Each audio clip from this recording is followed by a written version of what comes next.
Selamat datang di channel PMKRI Cabang KFM Manado. Yang pertama kita sapa dulu narasumber kita yang sangat segar, membawa nuansa-nuansa positif, vibes-nya positif sekali. Saat ini beliau menjadi pemateri untuk kegiatan MPAB atau masa penerimaan anggota baru PMKRI Cabang KFM Manado tahun 2023. Jadi di hari ini abang saya ini membawakan materi tentang teknik berpidato. Iya, benar, teknik berpidato. Jadi sebelumnya saya perkenalkan dulu. Pertama, narasumber kita namanya Abang Noris. Ya, Abang Noris. Abang Noris ini adalah mantan Sekjen PMKRI Cabang KFM Manado periode tahun 2019 tahun 2020. Kemudian saat ini menjadi seorang guru tentunya, profesi yang sangat mulia. Itu tepatnya sekali di Kota Kupang ya, Iya, benar. Itu Uncis apa? Encips namanya. Nama lengkapnya apa, Bang? Encips itu kepanjangan dari Nusa Cendana International Plus School. Wah, luar biasa kan, yang lidah orang timur ini agak lain, Abang. Oke, beliau juga adalah salah satu konten kreator yang sangat aktif sekali di TikTok. Tentunya lebih tepatnya disebut sebagai pegiat media sosial. Iya, benar. Kita masuk ke mungkin sedikit bocoran terkait materi yang tadi. Mungkin di dalam penyampaian tadi mungkin ada hal-hal yang Abang menggaris bawahi yang kemudian itu akan menjadi pegangan hidup untuk mereka ketika mereka pulang ke kampus, berPMKRI, kemudian bisa kembali ke masyarakat luas. Silahkan, Abang. Baik, materi kebetulan yang diberikan itu tentang teknik berpidato. Teknik berpidato itu bagaimana melatih seni berbicara, artinya soft skill dari setiap peserta. Jadi yang digarisbawahi adalah bagaimana anak-anak atau peserta MPAB itu memiliki kepercayaan diri untuk berbicara di depan orang lain.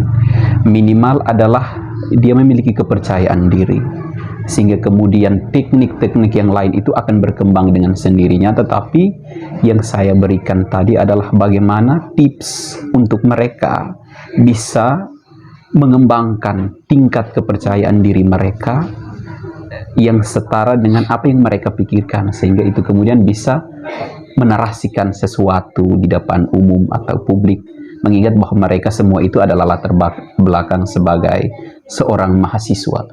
Tentu memang harus memiliki itu menjadi senjata utama kita untuk apa yang kita pikirkan itu kita narasikan dengan kata-kata. Jadi itu yang kemudian disampaikan inti dari penyampaian tadi, seperti itu. Lalu ini kalau dia calon anggota baru PMKRI, kalau dia hanya siapkan senjatanya, bagaimana kalau dia berperang kalau tidak ada peluru, Abang? Mungkin pelurunya apa, mungkin diklasifikasikan dulu pelurunya apa dan senjatanya apa, sehingga dia mungkin lebih sempurna, Abang. Iya, siap. Jadi ini adalah tahap awal. Jadi PMKRI itu adalah organisasi pengkaderan proses. Jadi fondasi yang diberikan saat ini itu fondasinya adalah kepercayaan diri. Itu menjadi fondasi.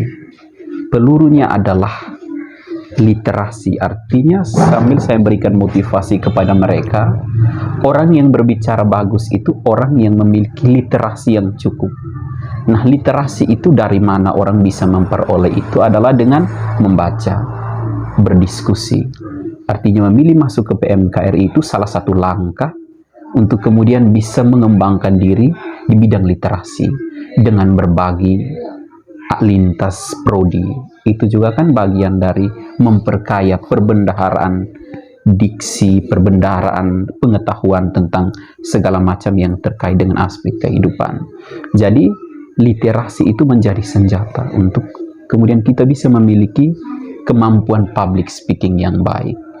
Karena apa yang dibaca itu akan tersimpan di memori kita, disertai dengan kepercayaan diri yang cukup, dengan perbendaharaan yang kita miliki, itu akan keluar menjadi satu ketika kita berbicara seperti itu. Jadi saya tidak memberi begitu banyak, tapi minimal dasarnya adalah perbiasakan diri untuk membaca, memperoleh informasi dari sumber mati itu buku atau orang di sekitar lewat berorganisasi seperti itu.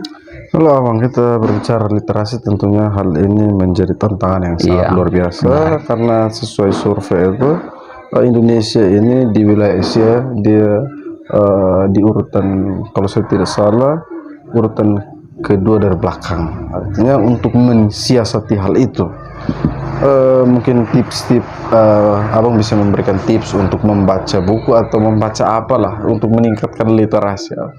Iya, baik, benar sekali bahwa tingkat literasi kita di Asia itu sangat rendah. Kalau bahasa apanya itu, kita masih pada level orang sudah pada level higher order thinking skill, kemampuan untuk menganalisa. Kita masih pada lower order thinking skill, kemampuan untuk menghafal. Jadi itu perbedaan kita. Nah, tips yang saya berikan itu adalah, kalau orang tidak suka untuk membaca, minimal diskusi.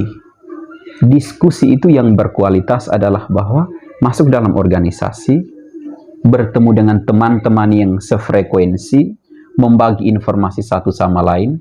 Disitulah letak kemudian kita meningkatkan literasi kita.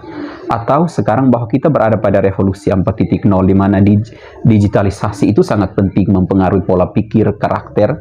Jadi dengan selain berdiskusi, mendengarkan banyak informasi yang tentu di YouTube, TikTok, dan sebagainya. Karena itu juga membantu untuk meningkatkan literasi kita seperti itu. Jadi itu tips-tips yang kemudian saya berikan untuk kalau memang tidak membaca, ada jalan lain untuk bagaimana kita meningkatkan literasi seperti itu.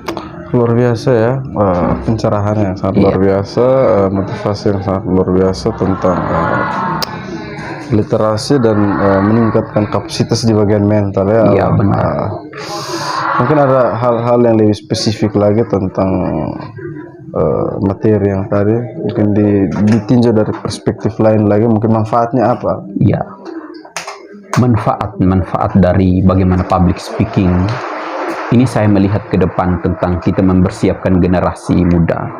MPAB itu adalah salah satu wadah untuk membina karakter dan juga intelektualitas, karena itu menjadi salah satu nilai di perhimpunan kita. Tujuannya adalah bahwa setiap orang pasti pada waktunya akan wisuda dan selesai. Ketika kita sudah selesai, yang orang lihat itu bukan berapa IPK yang kita miliki, tetapi bagaimana kita menginternalisasikan apa yang kita dapat di kampus, apa yang kita dapatkan di dalam kehidupan sosial kita di kampus dengan teman-teman satu organisasi atau teman-teman satu prodi, satu universitas, itu diinternalisasikan dengan apa yang nanti kita katakan ke masyarakat. Jadi kemampuan verbal menyampaikan segala sesuatu terkait fenomena-fenomena sosial yang terjadi di masyarakat, itu tergantung di bagaimana public speaking yang kita miliki. Karena orang sering bilang the power of word, kekuatan kata-kata itu orang bisa berperang hanya karena kata-kata. Orang bisa merubah satu lingkup kehidupan manusia itu hanya dengan bahasa dan kata-kata. Tentu itu ada teknik-teknik yang harus kita miliki untuk sampai pada titik-titik itu. Jadi ini adalah jalan menuju hal itu, tetapi kita mulai dengan hal-hal yang sederhana sehingga mereka sudah terbiasa dengan apa yang tadi saya katakan. Mereka ketika sudah keluar akan sampai pada titik seperti itu. Luar biasa ya, materi yang sangat menarik untuk didiskusikan. Tentunya hal ini akan menjadi refleksi bagi jajaran DPC, kemudian dengan anggota baru PMKRI yang sebentar lagi akan dikukuhkan menjadi anggota aktif PMKRI. Tentunya materi tentang public speaking ini sangat menarik karena kita makhluk sosial, tentunya tidak terlepas dari public speaking komunikasi sendiri. Selanjutnya mungkin abang memberikan pesan dan kesan kepada calon anggota baru yang sebentar lagi akan disahkan atau dikukuhkan menjadi anggota aktif PMKRI. Kira-kira apa yang harus mereka perlu pelajari sesuai dengan kajian ilmu yang tadi Abang sudah sampaikan dalam diskusi tadi dengan adik-adik. Baik, terima kasih, luar biasa pertanyaannya, hebat. Seperti yang tadi ini adik katakan bahwa kita ini bukan lagi pada era revolusi 4.0. Kita sudah beralih ke yang namanya 5.0, 5.0, di mana inti dari 5.0 itu adalah artificial intelligence, kemampuan mesin itu menyerupai sama dengan kemampuan manusia. Yang tidak dimiliki adalah nilai, itu yang kita perjuangkan. Jadi pesan saya adalah di era ini setiap kita harus memiliki namanya brand diri. Itu memang harus ada. Karena kalau berbicara pendidikan, setiap orang itu memiliki kesempatan untuk sampai pada tingkatan pendidikan tertentu. Bicara S1 semua bisa S1, S2 semua bisa S2, S3 pun orang bisa. Tetapi kualitas kita itu tidak ditentukan oleh pendidikan yang kita miliki. Tapi yang namanya kemampuan soft dan hard skill itu yang harus kita miliki. Bahwa banyak orang sukses itu bukan hanya karena ikut jurusan pendidikan yang dia miliki, tapi kemampuan dia. Salah satunya adalah public speaking. Banyak orang politisi hebat karena memiliki public speaking yang bagus. Banyak bisnismen yang bagus karena memiliki kemampuan berbicara, diplomasi yang bagus. Selain itu, banyak orang yang kemudian menjadi terkenal, banyak yang menerima Nobel perdamaian. Itu karena apa? Kemampuan orang bisa menghentikan perang hanya dengan dia punya diplomasi berbicara yang baik. Jadi pesan saya adalah brandinglah dirimu selagi kamu masih diberikan kesempatan untuk menimba ilmu pendidikan di Universitas Timur dan universitas sekitar. Karena ketika kamu keluar, itulah yang kemudian diperlukan di masyarakat. Bukan soal berapa nilaimu, tetapi apa yang bisa kamu lakukan sebagai solusi untuk mengatasi kemelut yang ada di masyarakat. Itu yang kemudian dibutuhkan dari kita seorang aktivis. Bukan hanya soal berpidato, tapi solusi, kemampuan kita di dalam melihat setiap peristiwa sosial yang terjadi dan solusi yang kita berikan, itu yang kemudian dibutuhkan oleh masyarakat dari kita, orang yang di dalam proses pendidikan. Seperti itu. Disebut problem solving ya? Ya, problem solving. Oke, luar biasa Abang, pencerahan yang sangat luar biasa. Ya, tentunya kehadiran ini kami akan sangat merindukan. Siap, terima kasih. Untuk memberikan pencerahan yang positif, ya, untuk kami semua yang masih bergelut di dunia pendidikan, tentunya sebagai mahasiswa. ya. Abang mereka kan sudah jadi guru, masih berjuang, kita sama-sama berjuang. Luar biasa Abang, terima kasih. Selamat sore. Siap, sore.